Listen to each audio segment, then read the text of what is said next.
It has been said that Pantami, Magu, Deziani, Bade, all sense of right is lost under Buhari by Umar Sad Azan.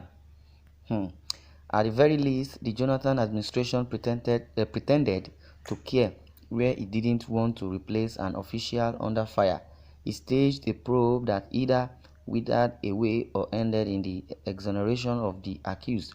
No matter their shortcomings, they at least respected Nigerians enough to want to be seen doing right.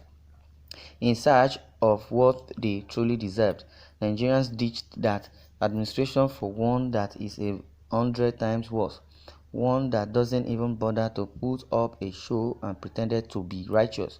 With this administration, transparency and accountability have been thrown to the dogs. I will highlight 4 cases. Was Pantami vetted by the DSS?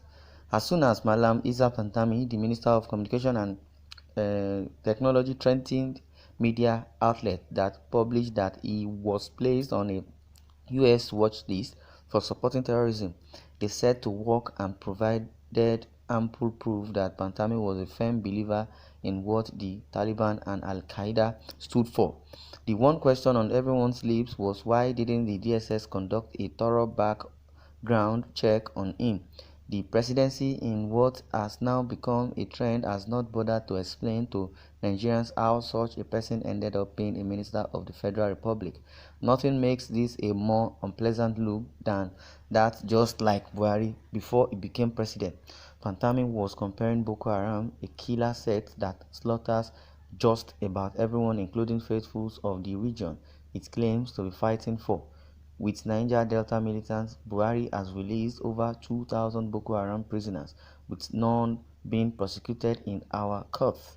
If it has come to public knowledge that his communications minister had a well-proven track record of extremism, to which his only defense in what I call he was a young teenager and unenlightened. More so when it is blatantly unclear that when in fact he did utter those and several other disgusting words, he was almost 30 years old.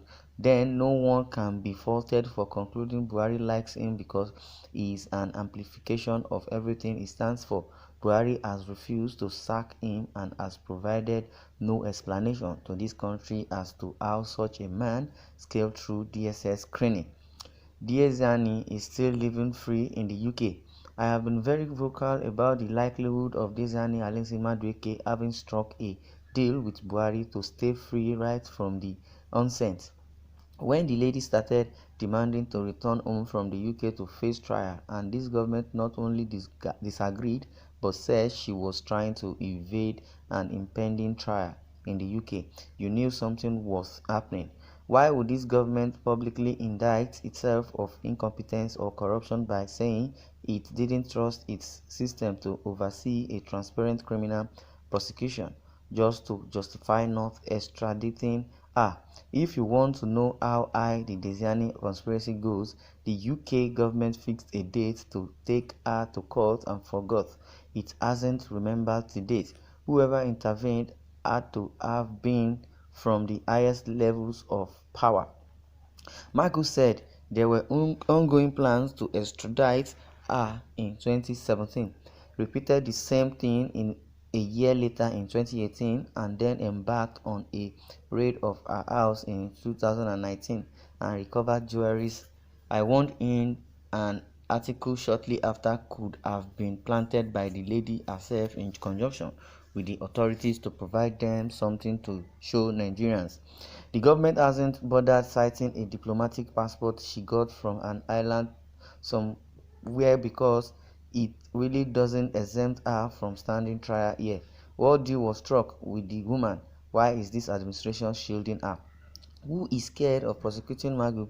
The case of former EFCC chairman Ibrahim Magu is similar to that of Issa Pantami to the extent that both should never have been handed public offices to hold based on their antecedents. But quite unlike Pantami, the DSS indictment of Magu was something Buhari was very much aware off but still chose to make him the face of the fight against corruption in Nigeria. Magu had been indicted by the Police Service Commission in 2010 for tampering with EFCC files and had been moving around with highly suspicious characters that rented him a 20 million naira per annum residence in Abuja. This much was disclosed by DSS then headed by Buhari kinsman Lawal Daura, but perhaps because he was best suited for what Buhari had in mind, he insisted on having him despite the refusal of the Bukola Saraki-led Senate to confirm him. Magu was accused of corruption in EFCC and made to face a panel headed by Justice Ayo Salami retired, which indicted him last year and recommended that he be prosecuted. This was a particularly interesting case because Attorney General Abubakar Malami had been fingered as the man behind his travels, and damning evidence of Malami's dubious dealings surfaced in the press afterwards. Magu had proven he could fight back. Would he go for Buhari himself if he allows him to be prosecuted? Buhari clearly doesn't want to take that chance. No prosecution till date. Over 2 years later, Bade's confessed killers are still not standing trial. Alex Bade was President Jonathan's chief of defense staff. He was murdered in cold blood in highly suspicious circumstances. The police postponed the parade of 5 persons that had been apprehended for the crime, but on the same day, a video confession of one of them surfaced. A while later, another suspect confessed in full public glare before pressmen with leader of the Inspector General of Police Intelligence Response Team, Abba Kyari, and his colleagues standing behind him. It is 2 years and 4 months now since Bade was killed, and suspects arrested in connection to his murder. Suspects that actually confessed to killing him. Not a few have pointed accusing fingers at this government, and each passing hour lend credence to what they say. Why doesn't this administration want to prosecute Alex Bade's self-confessed killer? Did it have Bade killed? This government doesn't care what Nigerians think or say. It doesn't believe it owes them anything. This Buhari government is full of atrocities, so many killings here and there. Well, before I conclude, let's quickly read the comments in the comment section. With due respect, I honestly think the president is holed up in Aso Rock watching cartoon channels. I never think he is aware of anything, because no president will just be looking on the floor while all these pestilence fly around his beloved country. Well said. Pantami represents what Buhari stands for.